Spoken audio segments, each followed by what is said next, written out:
यहाँ पर कसीर इस्लामी भाई तशरीफ़ लेकर आते हैं, हाज़िर होते हैं बापा की बारगाह में। तो कई इस्लामी भाइयों को देखा है कि वो बापा से तहाइफ़ का मुतालबा करते हैं, यानी सवाल करते हैं। तो क्या एक मुरीद को अपने पीर से सवाल करने की इजाज़त है? क्योंकि सवाल के हवाले से हमने सुना है कि सवाल करना या मांगना ये नाजायज़ है, लेकिन बाज़ औक़ात देखा है कि बापा कलम से लिख रहे होते हैं तो तलबा वगैरह या दीगर इस्लामी भी हाथ बढ़ाकर मांगते हैं, या ईदी अगर तकसीम होती है तो वो उसका सवाल करते हैं कि हमें भी दें।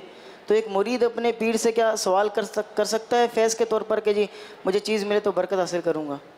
हाँ, जो एक औरफन एक सवाल है, जैसे ये एक है कि जैसे अमीर सुन्नत बांट रहे हैं, अब इसमें अगर मानता है तो उसमें कोई हर्ज नहीं है, कोई मुश्किल नहीं। बाज़ औक़ात तावीज़ लिख रहे होते हैं तो हाँ, इस्लामी तो भी उसमें कोई इशारा कर हर्ज रहे होते नहीं हैं कि है। हुज़ूर इनायत फरमा दें। भाई अमीर सुन्नत से नहीं मांगेंगे तो फिर किससे मांगेंगे? पीर एक रूहानी बाप भी तो है ना, तो अपने जिस्मानी बाप से जो मांगते हैं तो रूहानी बाप से मांगने में क्या हर्ज है? मगर इसकी एक लिमिट है, एक कैद है। जिस्मानी बाप से भी कोई ये नहीं मांग सकता कि भाई पूरा सब कुछ मुझे दे दो,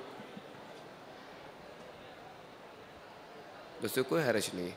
जज़ाकल्लाह। और दूसरा ये कि सवाल हराम है, ठीक है, पर यहाँ एक ये भी अर्ज़ कर दूँ कि अब जैसे दो दोस्त हैं, अब उनके आपस में ताल्लुक़ ऐसा है कि अब अगर कोई ज़ैद व बकर हैं, अब अगर इनकी दोस्ती ऐसी है कि ज़ैद अगर बकर से सवाल करता है या बकर ज़ैद से सवाल करता है तो इनके आपस में बुरा नहीं मनाया जाता।